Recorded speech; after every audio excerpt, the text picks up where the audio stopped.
अनेक ठिकाणी आंदोलनं केली जात आहेत. भगिनींनो आणि मातांनो, आज संपूर्ण महाराष्ट्र जागा झालेला आहे. महाराष्ट्राच्या प्रत्येक जिल्ह्यात, प्रत्येक शहरात या भ्रष्टाचारांच्या विरुद्ध शिवसेना रस्त्यावरती उतरलेली आहे. सत्ताधाऱ्यांशी संघर्ष करायला मर्द लागतो आणि तो मर्द आपल्या शिवसेनेत आहे. आता तुम्ही ज्या घोषणा दिल्या, या भ्रष्टाचारांचं करायचं काय, पण डोकं असेल तर ना, कारण बिन डोक्याचे आणि नुसते पाय आहेत. सुरतेला पडून जायला, गुवाहाटीला पडून जायला. डोकं कुठे आहे? नुसते खोके. डोकं नाहीच आहे, बरोबर आहे, डोक्याच्या ऐवजी खोके आहेत.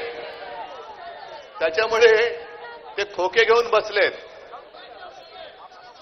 खरोखर आपण आताही जी काही सगळे बोर्ड घेतलेत, कायद्याचे रक्षक बनले, रक्षक बनले भक्षक, सगळे मुखवटे आहेत.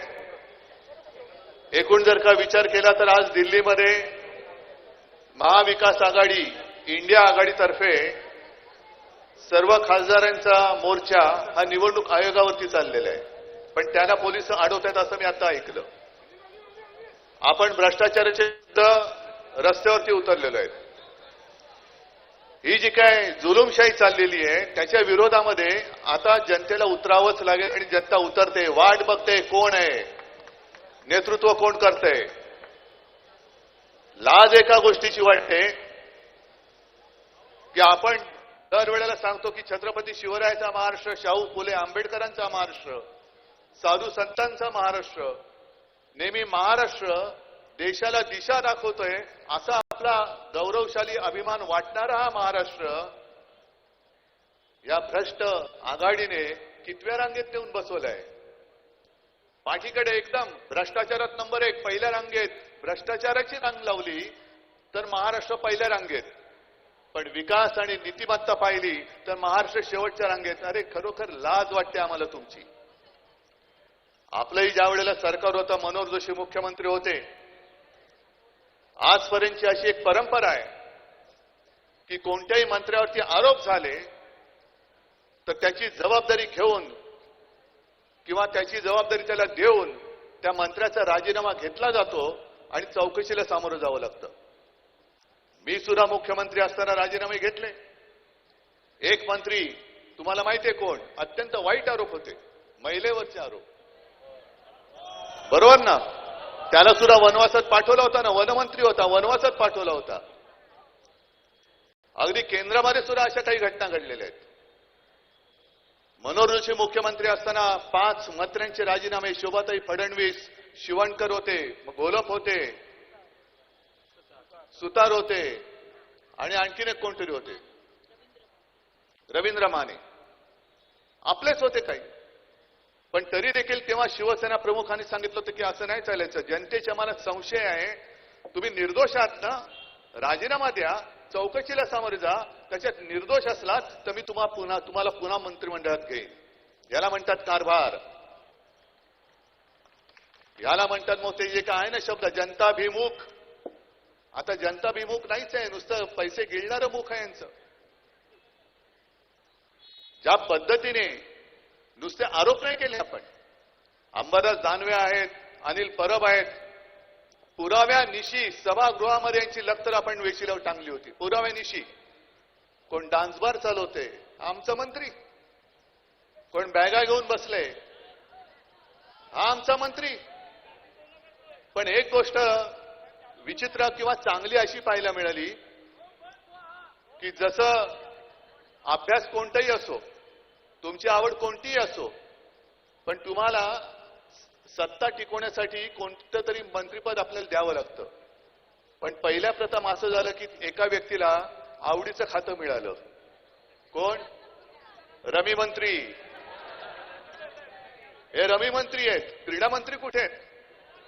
शेतकऱ्यांची चेष्टा करतात, शेतकऱ्यांची थट्टा करतात आणि भर सभागृहामध्ये रमी खेळतात तुम्ही.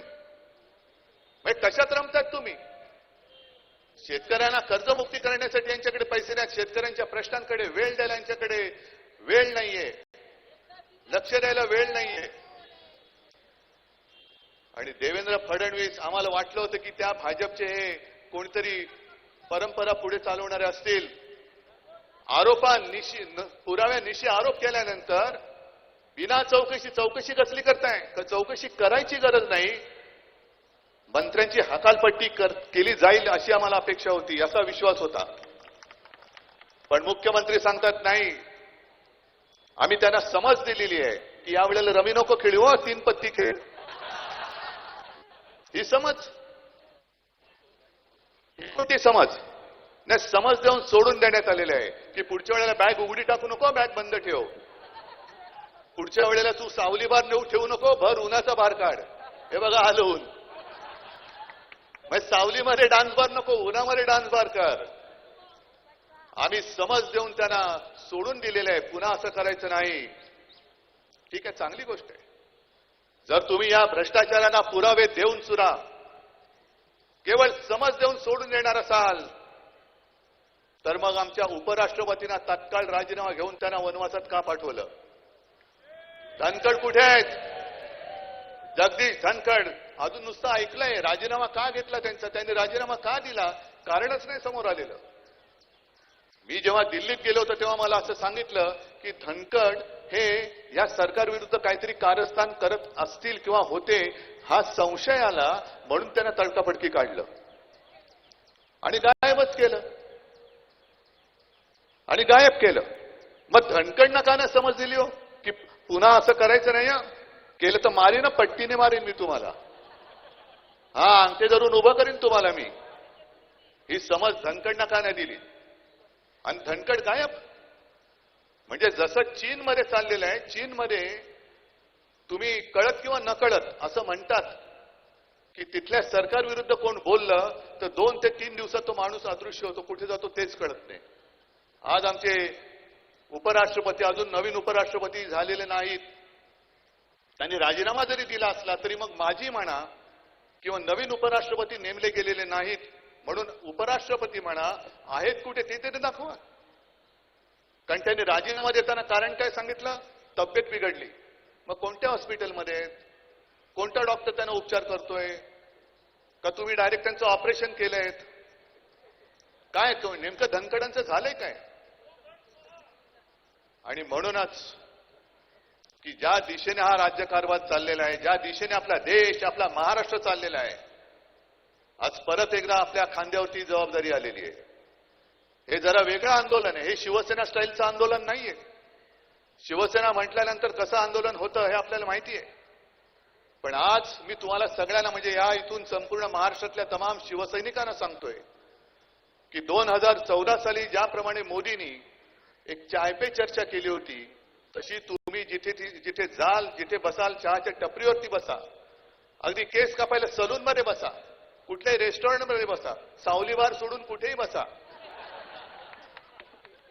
आता महाराष्ट्रामध्ये चर्चा करायची ती भ्रष्टाचार पे चर्चा होऊ द्या, भ्रष्टाचारावरती चर्चा. आणि जोपर्यंत हे भ्रष्टाचारी मंत्री काढले जात नाहीत तोपर्यंत आपलं आंदोलन थांबणार नाही, तोपर्यंत आंदोलन थांबणार नाही. मला देवेंद्र फडणवीसांची कीव येते. अरे 5वी बहुमत आहे, वरती तुमचे बाप जरी तिकडे बसलेत दिल्लीमध्ये, तरी सुद्धा तुमची हिंमत होत नाही भ्रष्टाचारानं काढायला. म्हणजे देवेंद्र फडणवीसांची जर का हालत पाहिली तर त्यांना म्हणजे स्वतः असं धरू की स्वतः काही भ्रष्टाचार केलेला नाही. मग का तुम्ही त्यांच्यासाठी बदनामी उडवताय? का तुम्ही त्यांच्यावरती पांघरून घालताय? काय तुमच्याकडे एवढ्या बहुमतामध्ये, ज्याप्रमाणे जगातला सगळ्यात मोठा पक्ष भाजपा, भ्रष्टाचारी जनता पक्ष, त्यांच्याकडे अध्यक्ष करायला माणूस नाहीये, तसंच तुम्हाला हे भ्रष्ट मंत्री काढून दुसरे मंत्री तुमच्याकडे घ्यायला काय माणूस नाहीये? कोणाचा दबाव आहे तुमच्यावरती? देवेंद्र फडणवीसांनी जाहीर करावं की हे त्यांना पटते का, भ्रष्टाचार त्यांना पटतोय काय? पटत असेल तर मग बघू, महाराष्ट्रातली जनता आहे आणि तुम्ही आहात, तुम्ही म्हणजे ते भ्रष्टाचारी. पण नसेल तर देवेंद्र फडणवीसांनी सांगायला पाहिजे की मला काढायचं हो, पण झालं असं की सहनही होत नाही आणि सांगता येत नाही. अशी परिस्थिती झाली, दबाव आहे माझ्यावरती. अरे द्या जुगारून दबाव. नाहीतरी तुम्ही मतांची चोरी केली त्याच्या विरुद्ध तिकडे दिल्लीमध्ये निवडणूक आयोगाच्या विरुद्ध मोर्चा निघतोच आहे. आणि काँग्रेसने त्यांना एक चांगला शब्द दिलाय, चीफ मिनिस्टर नाही, काँग्रेसने म्हटले चीफ मिनिस्टर, चोरांचा सरदार आहे.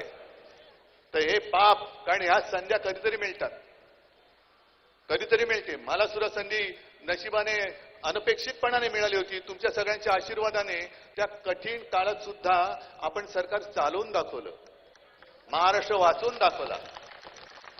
अरे सत्ता येते आणि सत्ता जाते, पण शेवटी इतिहासामध्ये तुमची नोंद काय होते ते महत्वाचं आहे. म्हणून फडणवीसांना सांगतो की जर तुमच्यामध्ये जरा जरी अभिमान, स्वाभिमान आणि धैर्य असेल तर वरचा दबाव बघू नका, तुमचा खालचा दबाव जर का इथून वाढला तर तुम्हाला महाराष्ट्रामध्ये पलटा होई थोडी होईल. आणि म्हणून ही आजपासून सुरुवात झालेली आहे. ज्या ज्या पद्धतीने जनतेमध्ये हा भ्रष्टाचार पोहोचवता येईल त्या त्या पद्धतीने पोहोचवा. आधी गणपती उत्सव येतोय, पोहोचवा, त्याच्यामध्ये सुद्धा भ्रष्टाचारांच्या मंत्र्यांचे सगळे जे काय आहेत पुरावे त्याच्यानुसार सगळीकडे मांडा आणि त्यांना सुद्धा कळू द्या की आम्ही गणपती भक्त आहोत, या भ्रष्टाचारांचे अंधभक्त नाही आहोत. एक महाराष्ट्रामध्ये जो आवाज उठला आणि महाराष्ट्राने पुढाकार घेतला तर मला खात्री आहे की ह्या येऊ घातलेल्या हुकुमशाहीच्या विरोधात संपूर्ण हिंदुस्थान उभा राहिल्याशिवाय राहणार नाही. आणि आजचं आपलं हे ठिकाण हे शिवतीर्थच आहे, शिवाजी पार्क आहे, दसऱ्याला भेटणारच आहोत, त्यावेळेला तर बोलेनाच.